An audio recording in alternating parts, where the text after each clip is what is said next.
Hello friends, this is McBirdie and welcome back to another episode of Seduce Me the Otome.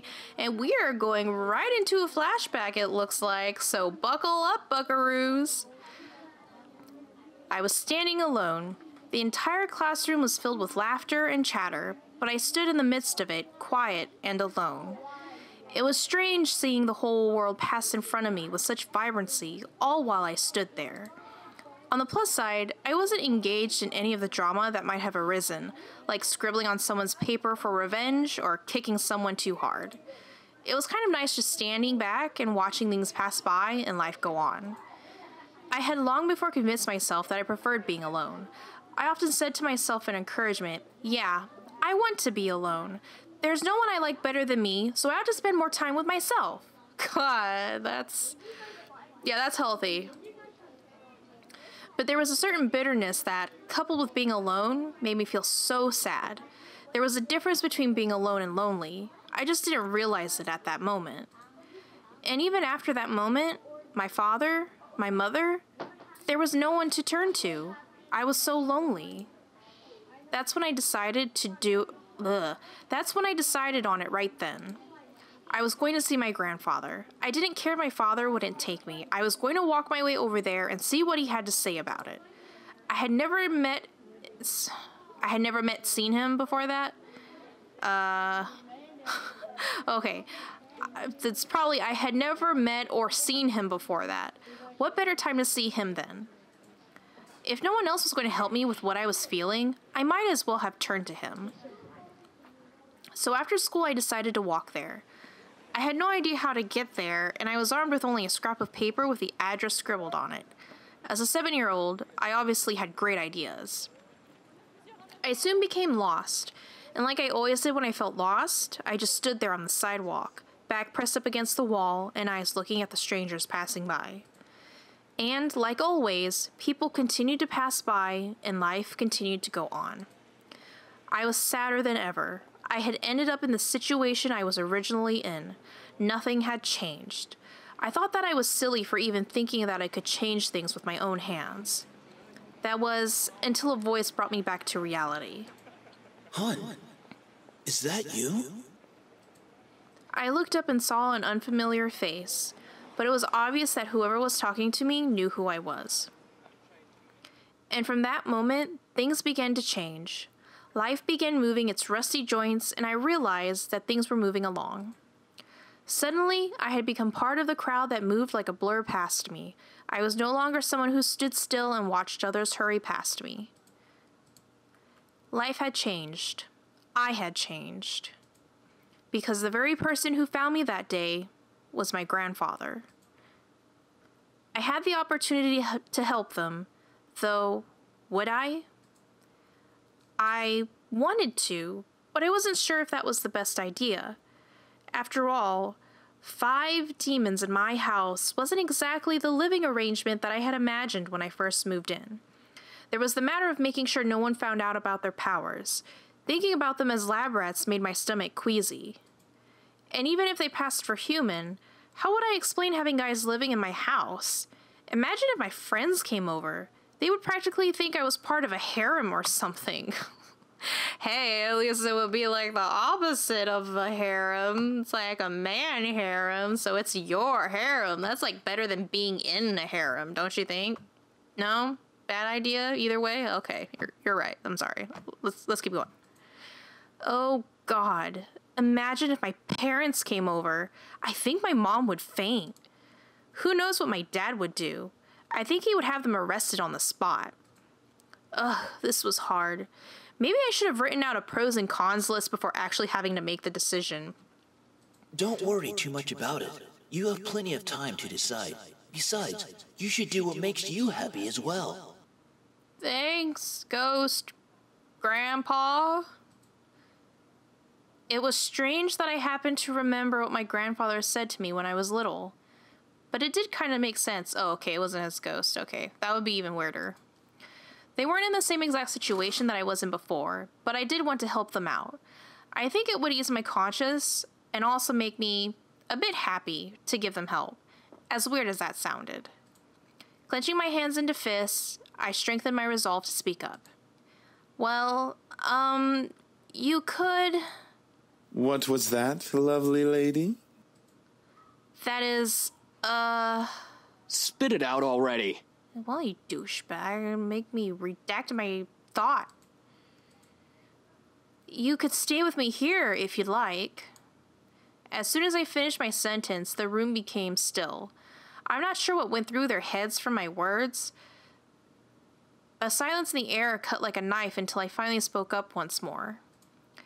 It seemed like you all needed a place to stay, and, well, I just moved into this giant house, so it seemed like it made sense. It was still quiet in the room. I decided to keep talking. That's a good plan. If you would like to stay here, though, there are 2 things that I need all of you to follow. Yes? First of all, you can't use your powers or deliberately do something that might harm me or any guest that comes over. Well, save for enemies, but you get the drift. That sounds reasonable. Second, you have to help me with any errands around the house. This place is kind of big, so yeah. That is a generous offer, miss. Are you sure that would be okay?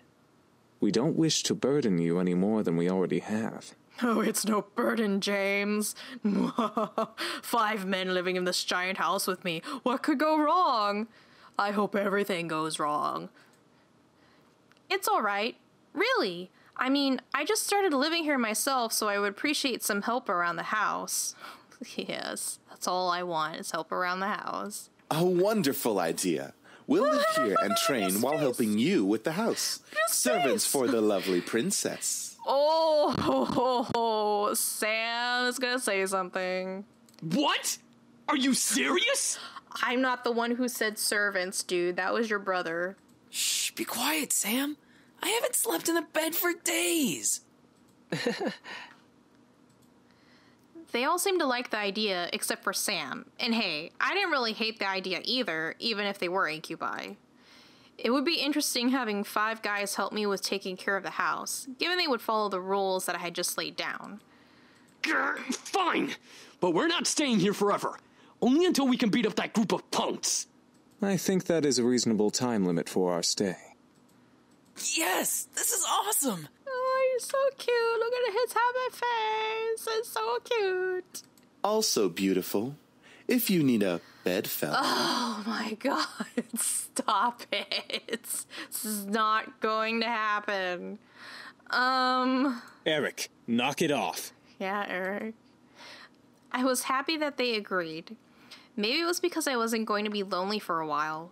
Maybe it was because they all needed help and my want to help people was fulfilled. I would never be sure. So what are we waiting for? Let's celebrate and dig in. Finally, I'm starving. Instantly, Matthew and Sam began to stuff themselves with the food on the table. I noticed James' eyes twitching in irritation, so I stifled my incoming laugh. Really, you two? You're both acting like pigs.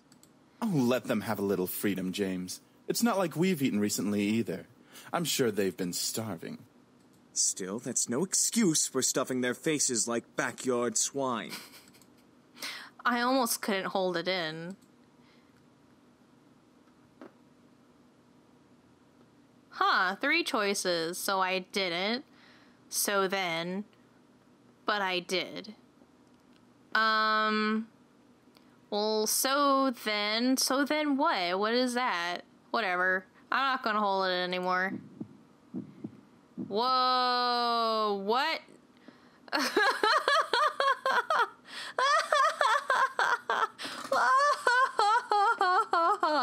I really need to figure out what this thing that's happening over here is, because I have no idea. Okay. I couldn't hold in my laughter anymore. As I laughed, Matthew and Sam looked my way, faces stuffed. Is something funny? What are you laughing at? He's so angry. I stopped to catch my breath. I leaned over the table and took a few breaths before replying. You both are so funny. Both of their faces turned a slight pink before they looked away from me, and they swallowed the food in their mouths. Shut up! We're not funny. We're hungry. Well, we're glad that we made you laugh. Shut up, Matthew! Poor Matthew. poor guy. What? I'm just saying. Hee hee. See, James, it's entertainment for her. They were funny to me. At least they enjoyed the food. As I watched, I took a couple pieces of food for myself and placed them on my plate before eating as well. Eventually, we all ate dinner together. It was strange, eating with just guys, but they were enjoyable to be around. They made me feel like a part of their family as we ate together. However, our peace was soon disturbed. Uh-oh. Oh, it's my ringtone. Huh? It's my mom. Excuse me. Hello? Hey, honey, how are you? I'm sorry I didn't get to see you off. My mother has a very breathy voice, doesn't she? Hi, Mom. Everything's fine. I'm actually eating dinner right now. Oh, good, good. So there was food there. Well, your father wanted me to call and talk to you about having a house party tomorrow night to celebrate the new house and all. A house party? Tomorrow night? So soon? Your father insists. You know how he is with events. My grandpa just died and you want to have a party in his house? What a weirdo. I knew exactly what she meant. He didn't like long, relaxing periods between important events. It was slightly messed up. I was expected to act on the drop of a dime, from moving immediately the day after a funeral to my grandfather's house to now organizing a party. I know. Well, since I don't exactly have you two here to help me arrange it, I'm going to need some time to prepare things. Oh, that's fine. I mean, Suzu and Naomi can help. I have work, and you know how your father is. Oh, boy. I know. I have to do it myself. He won't help. I'm sure it'll be amazing, honey. I have faith in you. Thanks, Mom. All right, I gotta go. I love you, sweetie. I love you too, Mom. Great. Now how am I going to do this? Is something wrong? She has to organize a house party for her parents. Well, that sounded a little weird, but okay. Huh? How did you... Oh, right. Mind reading. But yeah, I gotta do it soon or my parents will be really disappointed. I'll have to stay up and organize everything tonight. Hey, why don't we help you? That's what we're here for, right? I don't see why not. I can name a few reasons why we shouldn't. This guy's so fun to have around. He's so funny. Sam? Sam? Back off. Oh, all he did was say your name. We'll take care of everything, miss. Just leave everything to us. That was surprising. I didn't think the boys would offer to help right off the bat. I couldn't help but smile. I was actually rather thankful now that I let them stay. Now I didn't have to do everything alone. As I kept thinking about it, I couldn't help but yawn. Feeling a little tired over there, princess?